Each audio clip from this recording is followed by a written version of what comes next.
Onetv special report.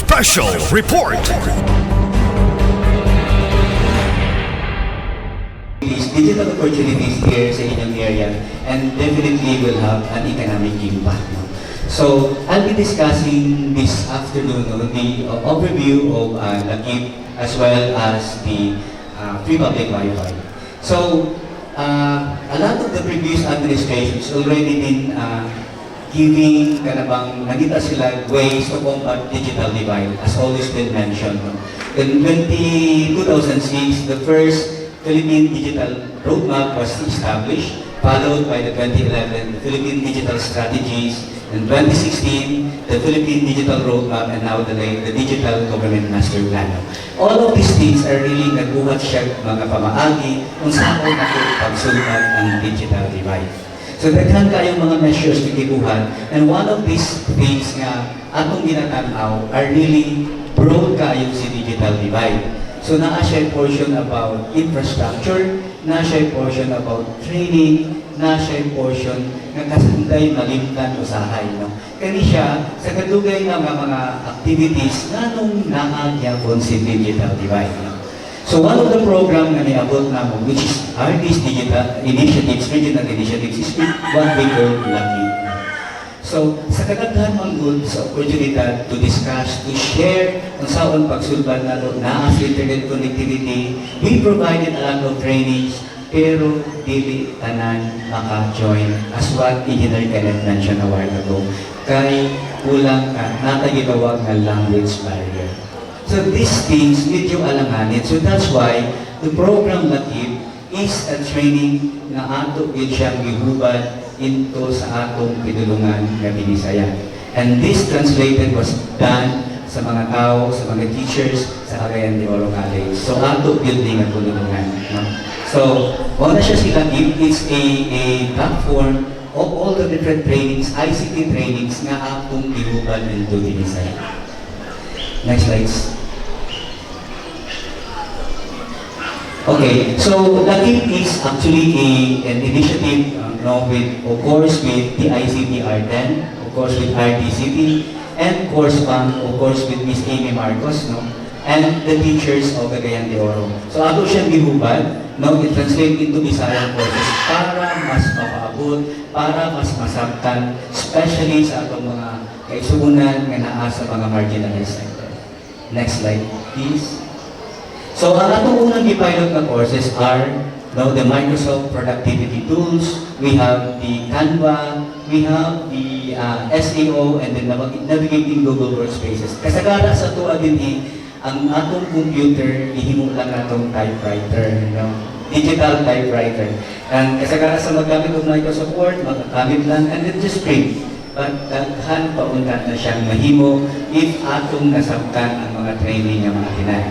So kani nga mga courses karon available na ni siya in Bisaya. So mas dali nato siya masabtan, and there are videos nga inyong makita along the way. So mag-discuss, magtuon ka, naani siya karon sa platform, makita nato siya online. Again, ang kulang ani niya connectivity. So naatay connectivity, ato na ni siya ma-access.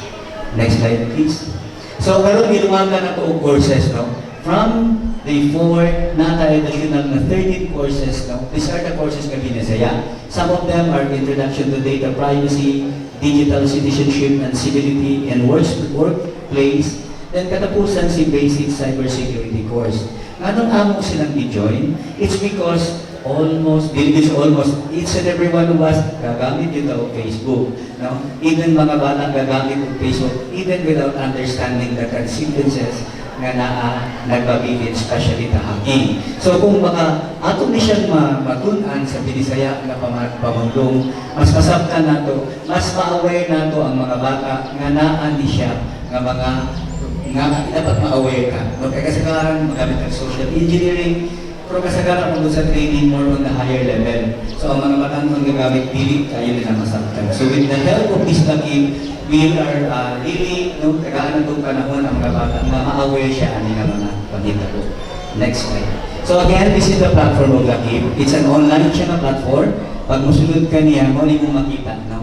So na siya mo ni mo makita, pwede ka mag-enroll, pwede ka mag-add. No? It's libre. no, libre ni siya karon, open siya sa tanan. So again, no, LAKIM is a localized, visible knowledge and inclusive platform. Usa ni siya kay initiative kagikan lang sa region, dahil gikan lang sa atoan. Hopefully, ato ni siya magamit para daghan ang maka-privilege. No? Dili lang siya kay dito sa cybersecurity, at karon nga panahon, daghan na kayong opportunity online. Daghan na kayong trabaho online. No?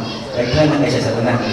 Whether we like it or not, dili tanan nga lugar ready mo tawag o BPO company. Kanang mga BPO company, dagko kaya na siya, bato na sa Cebu, sa Cagayan de Oro, sa Metro Manila, dili kita sila ni sa itong lugar. But because of this connectivity, because of this training na atong ginabuhat, kaya sa OZAMIZ nagkandak training sa among digital jobs page sa Slamdag, out of the 25 scholars na mong gitrain, 10 of them nakatrabaho online. No? So, they are still, nagtrabaho yapon sila, they are earning dollars, but nagtrabaho sila sa comfort sa alang mga balay. So, kanina trainings, gusto na mo dalon din sa inyong lugar. Kaya ang pagtrabaho sa mga big companies na mag-earn mo dollars, ang ato ng kinahanglan, ang ato ng computer, o ang connectivity na i-provide karon with DICT. So, hopefully, no, sa kadugay, sa mga trainings na mong ihatag, we're really hoping na naagay economic opportunity din sa atong lugar. Kasi simple kung magtrabaho na mo online, asa man yung nagastuon, dali na ito na sa itong lugar. So magtuyong-tuyong ang kwarta, lagi siya economic opportunity.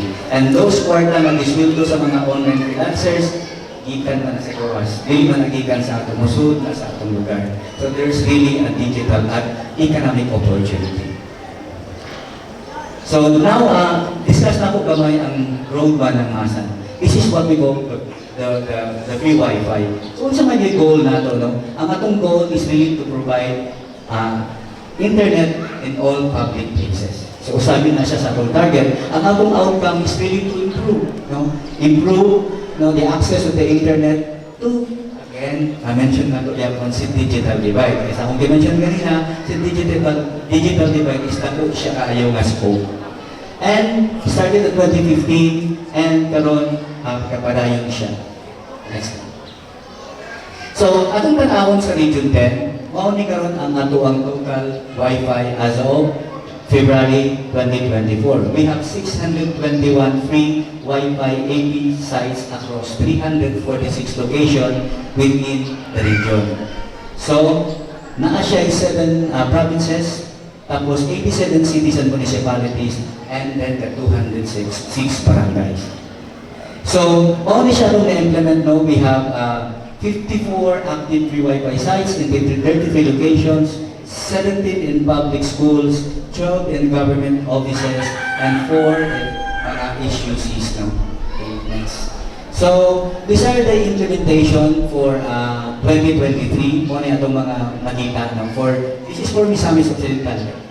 Back na siya. Okay, these are the newly active sites in MISOCC Occidental. We have from University of Science and Technology, bababa siya yung Balyangaw Municipal Hall. Next slide. Then we have those, talingan siya sa DRMO. So we have 5 new active sites, no locations in 2024. Bago lang naman siya gikanda. So we have 3 public schools, 1 barangay hall, and 1 open plaza. So earlier in 2024, 5 free AP sites mo niya among ikuan karong 2024. Next. So in 2024, we have this initiative we gikanta. We have this DALINGAP karon nga atong gibuhat. So apil na si DALINGAP and Setulong. Next. So for 2024, this is our target, no? The 28 new Wi-Fi sites and locations in 7 hospitals din sa Misamis Occidental, sa 21 barangay and municipal hall and provincial capital, and 1 public market. So muna siya ang target na to sa 2024.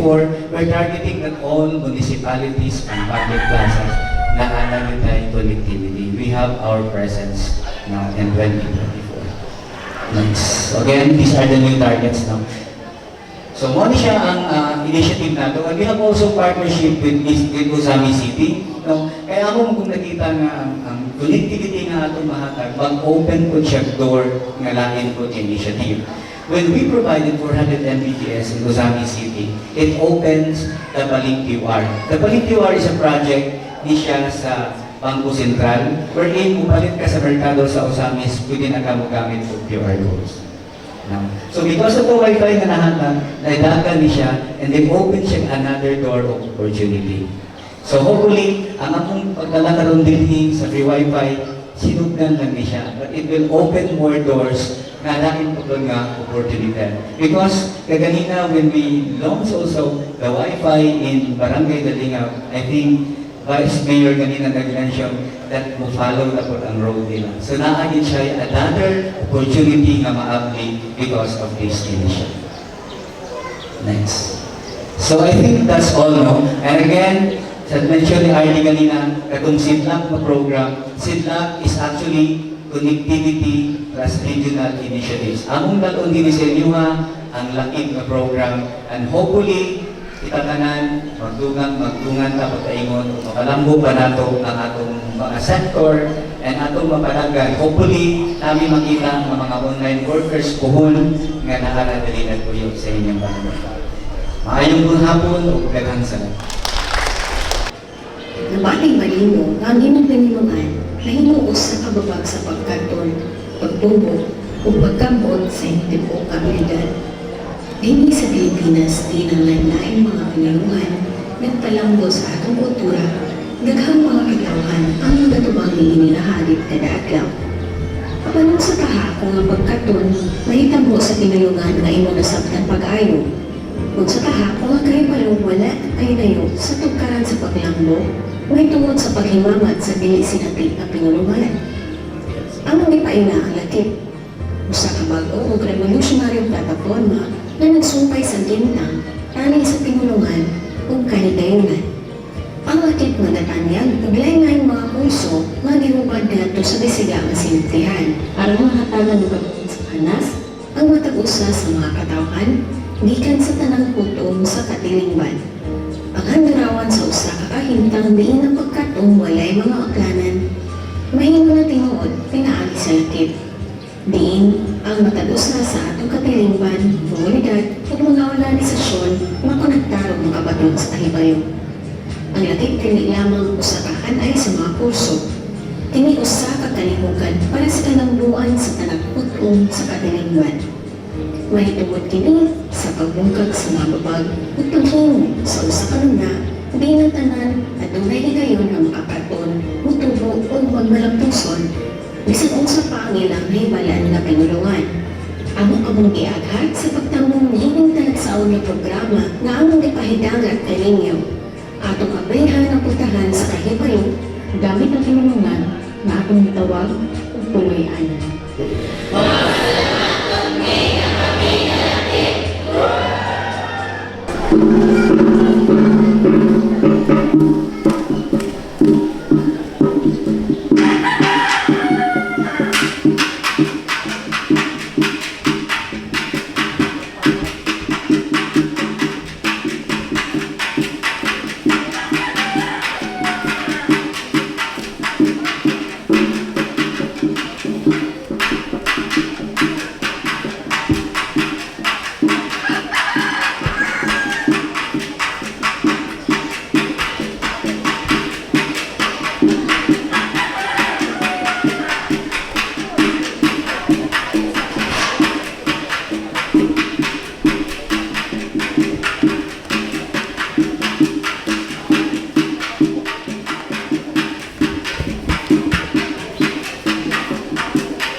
mga ISO for sharing your culture with us.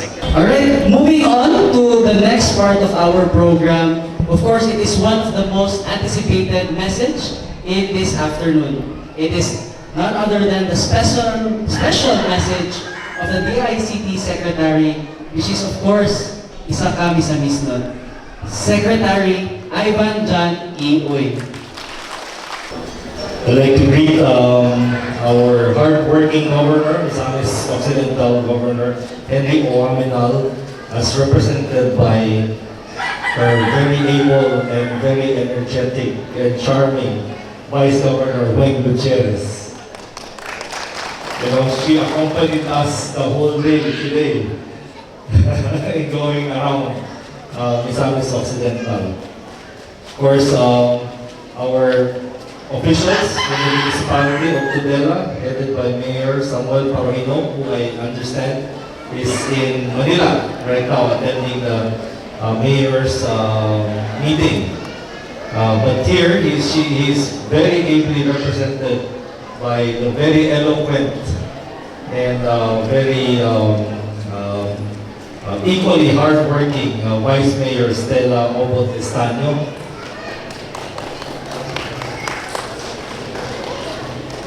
Of course, the members of the provincial board, all of you are here. I think you have more than a quorum.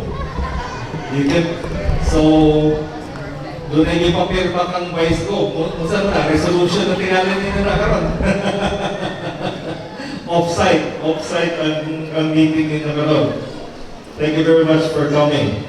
And of course, our hosts, Barangay NAMUT officials, led by Chairman Reynaldo Manday. Chairman,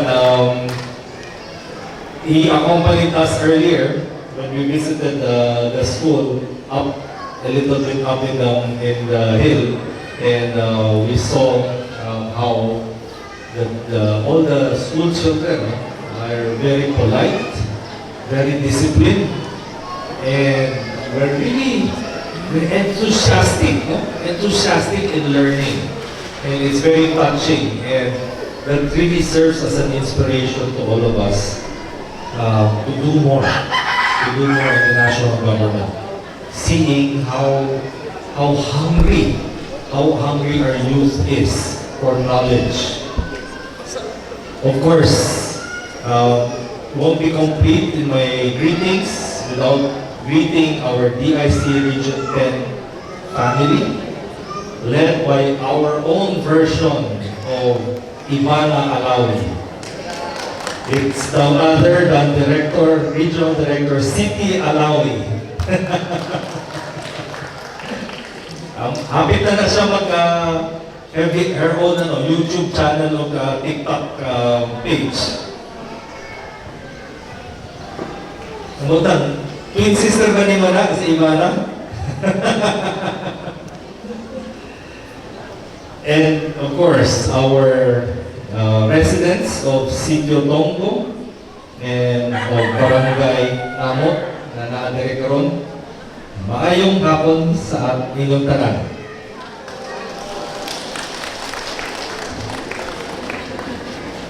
Lulukaw, when Vice Mayor Estela mentioned that, despite the distance, bisan layo ang barangay namo, naabtan namo, nagtapon ako dire to deliver the Wi-Fi connectivity. Para sa ako, kaya ako yung isa-is nun, walay barangay sa Misamis Occidental nga layo. And my goal is, before this administration ends, every barangay in Misamis Occidental should be connected. We will work on that. And of course, we can only be successful with the help of the ever hardworking Governor Henry Oaminal, who has always supported many of the development projects of the province. You know, I see so much development. The roads, you know, never before have I seen any roads that connect to the inner areas, no? Of Misamis Occidental. It's always just the coastal areas and the cities and municipalities along the coast. So today, I see so much access towards Mount Malindang, and I see all that development. So, you know, Misamis Occidental has been, in many decades ago, was the jewel of northern Mindanao. We were the ones who's the center of commerce, the center of education of northern Mindanao. And there were several lost decades that we had when we were not able to develop Misamis Occidental and took advantage of that leadership that we were bestowed so early in our history in Misamis Occidental. Today, we see a big difference because of the energy of your government officials today here, from the local government officials to the national government officials. We are going to devote more and more resources in order to help push for better development in the province and in our region. Kabalo mo, katong pag-assume na mo sa among pwesto sa June 30, ang sugo ni President Ferdinand Bongbong Marcos, that on ang connectivity, ang digitalization to all areas of the country, most especially na mga areas na tawag ng China, geographically isolated and disadvantaged areas. Mao, sa tubag sa among directive ni President, mao ni, no? We are deploying this connectivity in the areas around the country. So, mangutana ko ninyo, doon na po may signal sa globe. Dire. Wala. Doon na po may signal sa smart. Wala po. Doon na po may signal sa dito. Wala po. Asa mo man ang signal? Hinay man? Asa mo muna yung signal? The ICT.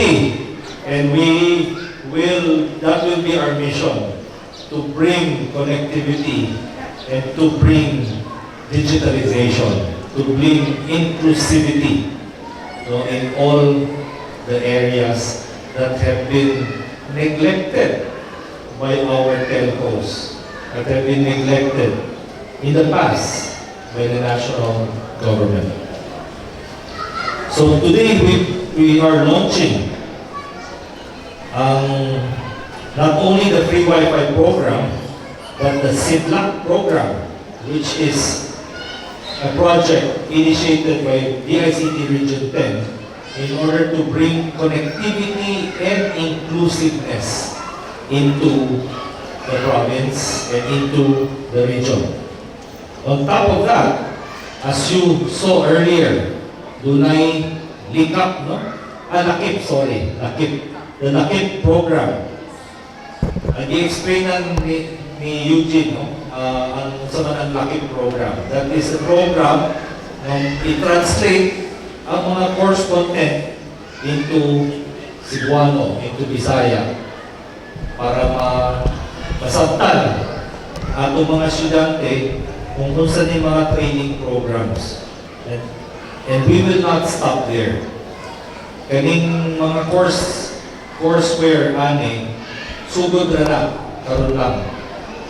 We will be adding more and more courseware, and we will be working with more and more partners to deliver to you knowledge and resources that can be used in order to help the development of the province and help the development of the municipality of TUDELA and help the development of the barangays. So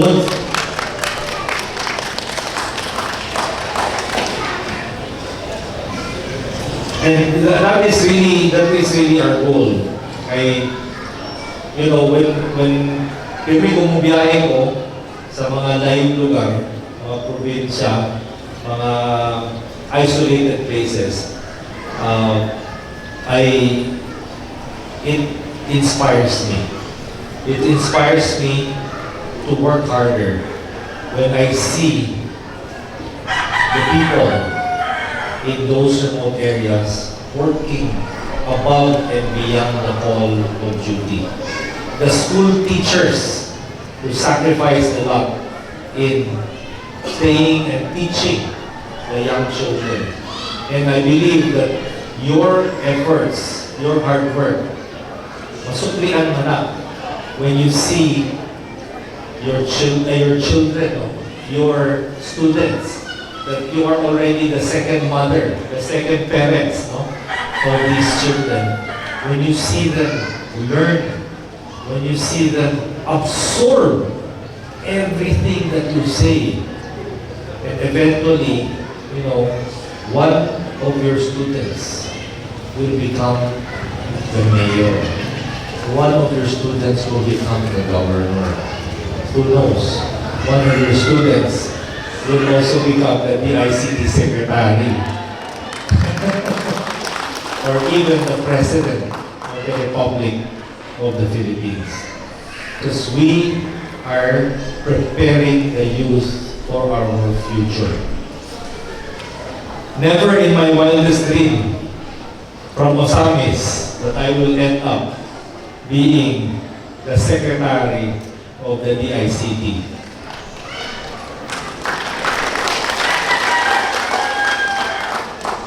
And I owe it to my teachers. I owe it to my parents. I owe it to the inspiration that I got from many of the local government officials. Whenever I visit OZAMIZ during the breaks, OZAMIZ City during the break, summer breaks when I come back from Manila, mag-istorya man may say with some of the government officials. I'm just 10 years old. My father at that time, who is a doctor practicing, Dr. Richard Uy, who's practicing his medicine in OZAMIZ City. And when he was practicing medicine in OZAMIZ City, that's when we were growing up.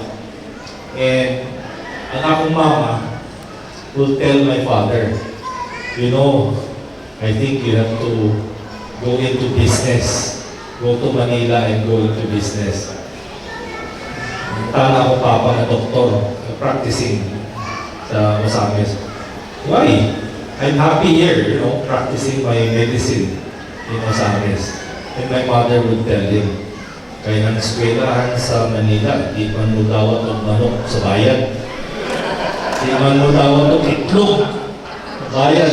Kaya ang mga kita nyo din sa OZAMIZ, puro isda man, itlog, prutas. Ako man na ibayad sa iya. Walay kwarta. So ako na siya pambayad sa tuition sa Manila. And during that time, so whenever we travel, I had the opportunity that time. I was on a boat, traveling from Cebu to OZAMIZ. Abot na kung nakikita mo, MV Victor. MV Victor. Nabuking na inyong mga edad. And I was riding on that boat. It was an overnight trip coming to OZAMIZ City. And puno na ang barko. So walay cabin, walay matulugan.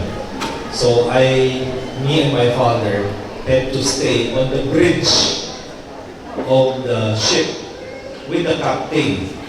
But there was one official there who was with us, a local government official who was with us.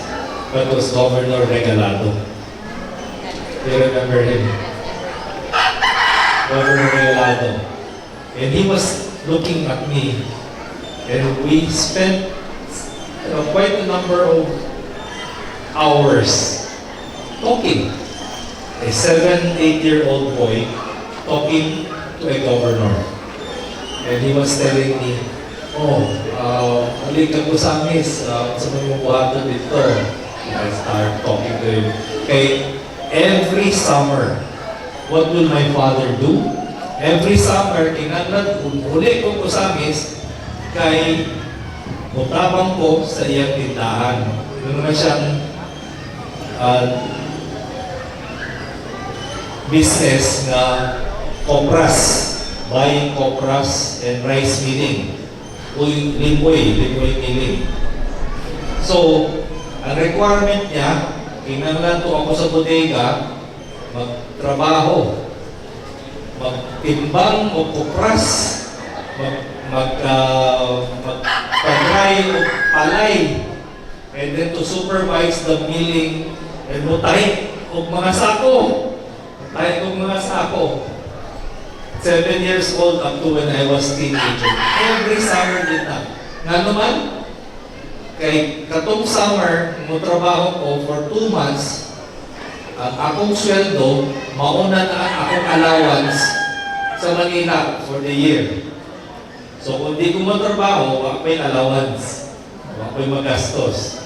And that's where I learned the value of good work and the value of hard-earned money. Kaya kung we will never learn that value, sa iyo na paggastos. Kung ihatag lang ni Papa, ni Mama, ni Papa, sa iyo paggastos. Pero kung nabulan ka sa adlaw, katol ka, kay katol man ang kumay. So, that's where we learn. And I think this is the kind of learning, this is the kind of discipline that really instills in us the drive, the passion to excel. And this is the mauni ang what we see today. When I saw the students in the classrooms, that passion to learn, that determination, and all of you, serve as that inspiration. So when I was talking to Governor Regalado, for me, a young boy, I just look up so high. Imagine, Governor talking to me and treating me as an equal in conversing. And somehow, that gave me a very good inspiration of public service, of serving the people, and seeing so much needs to be done. So much more. And it can only be done if kitang tanan will work together to fulfill the promise of a progressive Misamis Occidental, of progressive TUDELA, of a progressive Philippines. Mabuhay po ang bagong Pilipinas.